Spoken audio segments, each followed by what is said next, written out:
एक ही स्क्रीन पर एक खबर है कि इंडिया चांद पर चला गया और उसके 2 सेकंड के बाद खबर है कि कराची में किसी गटर का ढक्कन ना होने की वजह से बच्चा गिर गया, मर गया, और ये हर तीसरे दिन की खबर है। ये है मुत्ताहिदा कौमी मूवमेंट पाकिस्तान के माननीय सांसद, जिनके मुंह से हिंदुस्तान के लिए तारीफों के इतने शब्द निकल रहे हैं कि आप सुनकर अभिभूत हो जाएंगे। कहेंगे मौलाना साहब आप हिंदुस्तान आ जाओ, आपको मोदी जी से कहकर कोई बढ़िया पोस्ट दिलवा देंगे।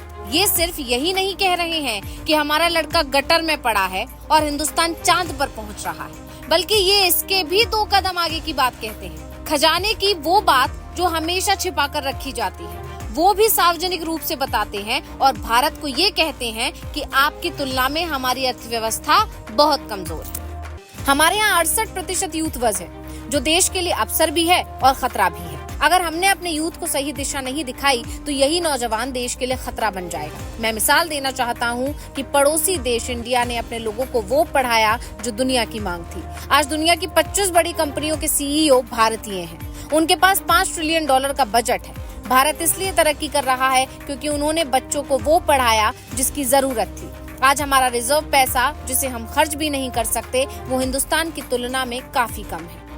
अब इनकी बात को आसान भाषा में समझे तो पाकिस्तान उस कबाड़ी वाले की तरह है जो खुली आंखों से दुनिया पर राज करने के सपने देखता है, पर जेब में हाथ लगाता है तो 2-4 सिक्के के अलावा कुछ नहीं मिलता और फिर उसका जोश शांत हो जाता है। हम आपको कुछ आंकड़े और दिखाते हैं कि पाकिस्तान फिलहाल भारत की तुलना में कहां टिकता है।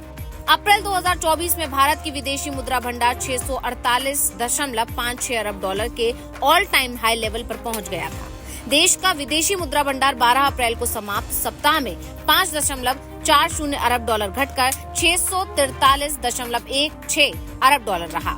जबकि पाकिस्तान की बात करें तो स्टेट बैंक ऑफ पाकिस्तान ने कहा है कि उसके विदेशी मुद्रा भंडार में $14.4 मिलियन यानी कि $1,44,00,000 का इजाफा हुआ है। इससे 12 अप्रैल को समाप्त हुए सप्ताह में पाकिस्तान का कुल विदेशी मुद्रा भंडार $8.1 अरब पर पहुंच गया।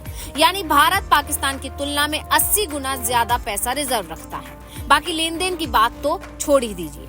इस आंकड़े को अगर आप नहीं समझ पाए तो आपको एक बड़ा उदाहरण देते हैं। जितना पैसा पाकिस्तान के पास रिजर्व बचा है, उससे ज्यादा का बजट मोदी सरकार ने जम्मू कश्मीर के लिए इसी साल 5 फरवरी 2024 को जारी किया था। भारत सरकार ने $14.16 अरब का अंतरिम बजट जम्मू कश्मीर के लिए प्रस्तावित किया, जो कि पाकिस्तान के रिजर्व बैंक के करीब $6 अरब ज्यादा है। जिसका मतलब साफ है, जो पाकिस्तान हिंदुस्तान से कश्मीर लेने के सपने देखता है, उसकी हालत अब ये हो गई है कि POK ही नहीं, लाहौर की जनता भी एक दिन ये कह सकती है कि हमें हिंदुस्तान में मिलना है, क्योंकि जिस पाकिस्तान के पास पैसा ही नहीं बचा, वो हिंदुस्तान से क्या मुकाबला करेगा। क्या POK वाली बात सुन सुनकर पाकिस्तान सीधा सरेंडर कर रहा है कि हमारे पास साहब कुछ नहीं बचा है? आप चाहो तो POK ले लो, बस हमारी दाल रोटी चलने दो। आपको उस महिला का बयान तो याद ही होगा जो इंस्टाग्राम पर काफी पहले वायरल हुई थी, जिसमें वो ये तक कह रही थी कि साहब सारी बातें छोड़ो, बच्चे को दूध पिलाना तो बहुत दूर की बात है, यहाँ तो इतना कपड़ा भी नहीं मिलता कि बच्चे को रोजाना साफ कर सको। आप समझ गए होंगे कि महिला का इशारा किस तरफ था।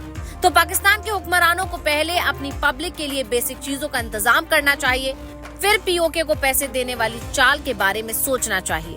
ये पहली बार नहीं है कि पाकिस्तान के किसी सांसद ने भारत की तारीफ की, बल्कि इससे पहले मौलाना फजलुर रहमान और एक पाकिस्तानी बिजनेसमैन ने भी खुलकर मोदी की तारीफ की और यहाँ तक कह दिया कि हमें भी दूसरा मोदी चाहिए।